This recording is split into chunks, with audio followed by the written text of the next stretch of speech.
Hey guys, this is Zach with Team Covenant. I am sitting with Chuck, the winner of last night's Last Chance Qualifier. Chuck, how you doing? Doing all right. Outside of the obvious, I guess, for it. Okay, so I have a pretty serious question for you. All right, and I think this really will tell us your secret. It's your secret sauce. I think it's why you won last night. From Mike, I watched. I think it's why you won. What is your favorite Monster Apocalypse monster?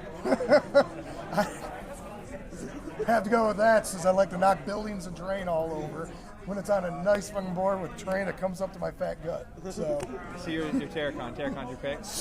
With that. It's been forever since I played it, so I can't fucking remember their names. All right, no, more seriously. All right, so what were you running yesterday? For my two Warcasters, it was Prime Denegra and it was Prime Scar. Don't even ask me their actual names because I can't remember them. No, you're good. We're good on that.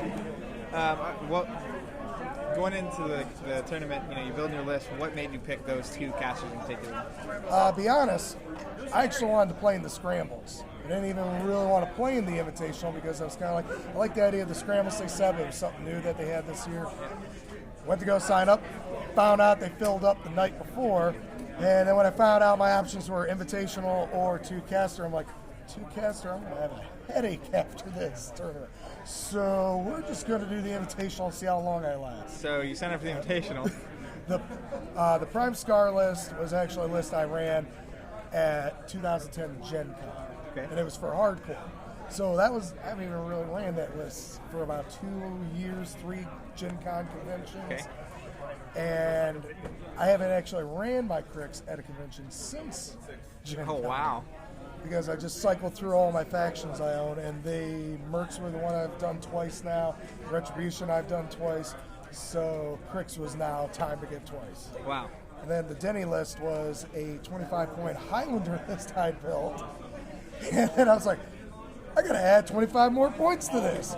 Oh, Death Jack, you end up adding a lot of points in here. This unit will add in a lot too. And we're up to 50. So you're telling me that you're pretty much a badass, and that's why you won. No, not at least. I was playing Cryx, and this Denegra model that goes, hey, yeah, I screw over everybody, so we're just going to do this. And more so, I will be honest, I won't be modest. Scar at least is one with that list I do know through and through. She was one, even during the term, I didn't have my extension a lot of times where I needed it. So I know her at least. Awesome. So it's something it was easy to do. Okay, so now you sign up for a tournament because you don't have anything else to do. You win the qualifier, and now you're one of 16 players that are going to come here tomorrow morning and throw down for the title of Warmachine Weekend Champion. What are you thinking going into that? I was thinking last night when I was getting ready to do the final game, the same thing I was thinking for tomorrow morning. It's like, I wonder how many people I'd make mad if I just flipped the table and go, I'm not playing in the Invitational, I'm playing in Highlander. I just wanted to crush everyone's dreams. A lot of people said it'd be funny, but don't do it. So I'm really more so just like, all right, on a serious note, it's 16 people. The idea of the Invitational, I know when they started way back was, these are the 16 people that you had to play in grueling tournaments throughout the entire year. So it's just an honor to be with them. It's more so for me, I'm actually kind of looking forward to because, my buddy Jake's in it, my buddy Garen is in it. Jake is in it because he won it last year. Detroit area got to hold an Invitational qualifier for the first time this last February. My buddy Garen was able to run it. He won it. I was able to run the tournament. Nice. So that's kind of like, all right, so I actually was able to go into it.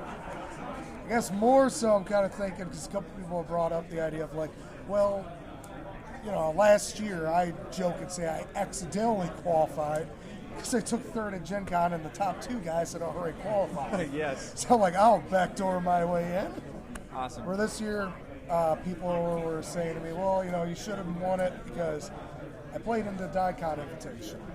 And based on last year, the 2011 Daikon, it was wrapped up by about 5 o'clock.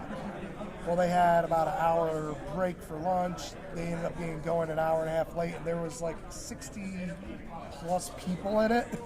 So I only got to go through 4 rounds. before I had to drop, and I was 4-0 going into Oh, that. that's awful. So it was one of those I kind of joked last night with a couple people. Well, I've won 11 games to get into this. You deserve to be here. So I mean, you're no slouch, right? I mean, you're pretty modest, but you aren't counting yourself out. I will say, because I know Old Faction's playing them, having just about every mile, that's what gives me the edge. My strategy is probably maybe on par with the average person. My just understanding of the mechanics for the games, understanding mechanics for the models is what actually allows me to do it. So, if not you, who wins tomorrow?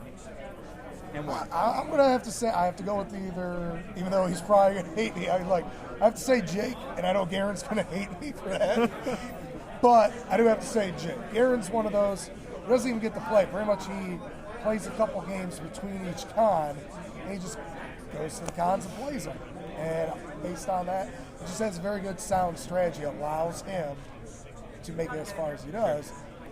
Just Jake has more experience over it. So what faction Jake play? Jake will be doing Legion. Okay, so you're putting your money on Legion tomorrow. I put my money on Jake. Well, Jake using Even though he likes to say the Legion of Jake. That's awesome.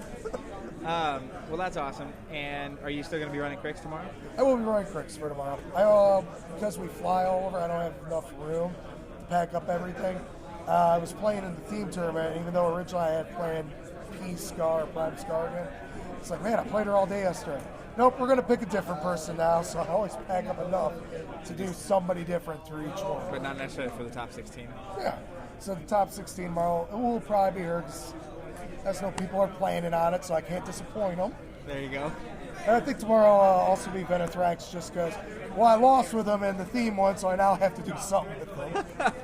That's great. All right, so final thought is, if you're a newer player watching this video, see someone like you, been around for a while, won last chance qualifier, playing top 16, what one piece of advice do you give that player to get better, to get to a level where they can come here, maybe win a last chance or win one of the qualifiers next year and compete? I guess it's kind of like a two-part advice. One, obviously knowing what your models can do and knowing what the enemy models can do. So knowing models. I know there's an expression for long ago, know thy enemy. To be honest, the bigger thing is, for new players, just keep a calm head. If some bad dice roll comes through or some move gets pulled off that kind of takes you by surprise, you got to keep that calm head. You're able to go, all right, well, I can recover from this. This is what I need to do to get back in the game. And then you just start to see that swing where people are like, well, he's starting to lose. You keep it, and you start swinging it back. Awesome. Well, congratulations again. Thank you so much for talking with me, and best of luck to you, man.